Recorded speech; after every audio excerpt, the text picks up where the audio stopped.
अब एक लोग कहते हैं क्या ऐसा कोई कहीं चल रहा है कि अभी भी कि कोई ऐसा देश हो जहां इनकी व्यवस्था चल रही हो? हाँ, गरनसी एक छोटा सा टापू है, ये द्वीप राष्ट्र है, ये ब्रिटिश चैनल में है। और इन्होंने क्या किया कि 1816 में गरनसी पर 19,000 पाउंड का कर्ज था और आय 3,000 पाउंड थी।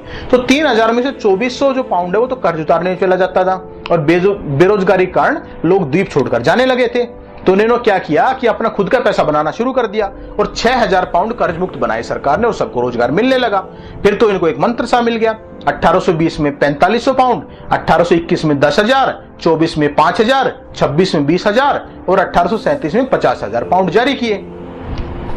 और 1914 में गरनसी ने 1,42,000 पाउंड की योजना अगले 4 साल के लिए बनाई और फिर कभी पीछे मुड़कर नहीं देखा। 1958 तक कुल 5,42,000 पाउंड जारी किए थे। पिछले 200 साल में पैसे की मात्रा 25 गुना हो गई, पर महंगाई का दूर दूर तक पता नहीं है।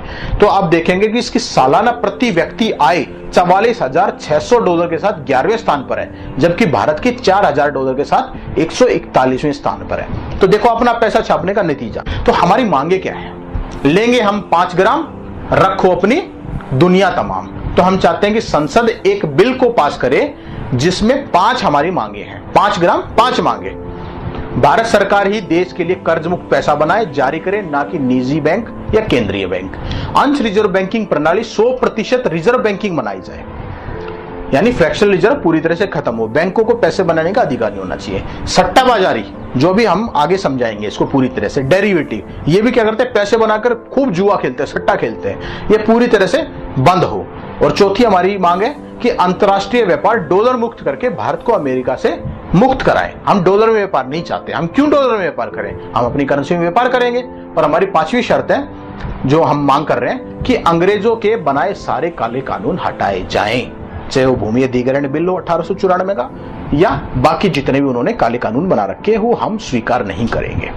तो भारत की तस्वीर क्या होगी अगर ये हमारा पास हो गया? तो बिल संसद में अगर पास हो गया तो महंगाई मुक्त, बेरोजगारी मुक्त, गरीबी मुक्त, कर्ज मुक्त और कर मुक्त भारत होगा। व्यापारी किसान कर्ज मुक्त हो जाएंगे और तरक्की करेंगे, मंदी हट जाएगी पूरी तरह से, सबकी बल्ले बल्ले हो जाएगी। युवाओं को निश्चित ही रोजगार मिलेगा। आज युवा भटक रहे हैं, जो सबको पक्का रोजगार मिलेगा क्योंकि पैसे की समस्या ही खत्म हो जाएगी देश से। और संस्कारी, समृद्ध और सुखी भारत बनेगा, पूर्ण स्वतंत्र और स्वावलंबी भारत बनेगा और विश्व गुरु और सोने की चिड़िया बनेगा ये देश। रणनीति। अब रणनीति के तौर पे क्या हो सकता है? एक रणनीति हो सकती है कि सुप्रीम कोर्ट में अगर एक भी ईमानदार जज है तो इस पूरी व्यवस्था को असंवैधानिक घोषित करें, क्योंकि यह व्यवस्था संविधान के अनुच्छेद 21 और 23 के विरुद्ध है और हमारे मूलभूत अधिकारों का हनन करती है। तो 21 और 23 के तहत इसको असंवैधानिक घोषित करें और हमें सुप्रीम कोर्ट में जाने की जरूरत नहीं है। संविधान के अनुच्छेद 32 के तहत देश का सर्वोच्च न्यायालय स्वयं निर्णय लेकर इसके विरुद्ध आदेश जारी कर सकता है। संसद भी यह कानून बना सकती है, पर संसद इन्हीं लोगों से संचालित है, इसलिए संसद पर दबाव बनाने के लिए जोरदार आंदोलन की एक जरूरत है। आपका योगदान। अब इसमें आपका योगदान क्या हो सकता है? इस व्यवस्था को बदलने के लिए प्रत्येक व्यक्ति का प्रत्यक्ष या अप्रत्यक्ष योगदान आवश्यक है ताकि फिर से स्वतंत्र और स्वावलंबी भारत बनाया जा सके। इसमें आपको अपनी भूमिका स्वयं तय करनी है। आप क्या क्या कर सकते हैं? आप हमारे संगठन से जुड़कर संगठन द्वारा समय समय पर आयोजित किए जा रहे शिविरों में हिस्सेदारी कर इस विषय को गहराई से समझे। दूसरा, युवा क्रांति के साथियों को अपने क्षेत्र में भी आप आमंत्रित कर सकते हैं और एक दिन की संगोष्ठी आयोजित करके इस विषय को गहराई से समझ सकते हैं और लोगों को अवगत करा सकते हैं इस बारे में। तीसरा, संगठन की पुस्तकों और सीडीओ को फेसबुक, ट्विटर, यूट्यूब और प्रत्यक्ष माध्यम से अधिक लोगों तक पहुंचाएं। चौथा, संगठन के कार्यों को बढ़ाने के लिए आर्थिक मदद करें, क्योंकि बिना अर्थव्यवस्था से संगठन आगे नहीं बढ़ पाएगा। 18 से 30 वर्ष तक के युवा इस व्यवस्था परिवर्तन की लड़ाई को आगे बढ़ाने के लिए, उस देश का नेतृत्व करने के लिए अपना पूरा समय अगर देना चाहे या कुछ भी समय देना चाहे, किस तरह से वो नेतृत्व कर सकते हैं इस देश का, तो इसके लिए वो संपर्क कर सकते हैं। हमें है युवा क्रांति राष्ट्रीय कार्यालय B105 तृतीय तल, अदचिनी, अरबिंदो मार्ग, नई दिल्ली 110017।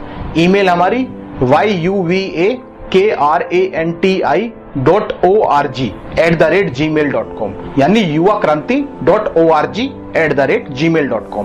और हमारी वेबसाइट है www.yuvakranti.org।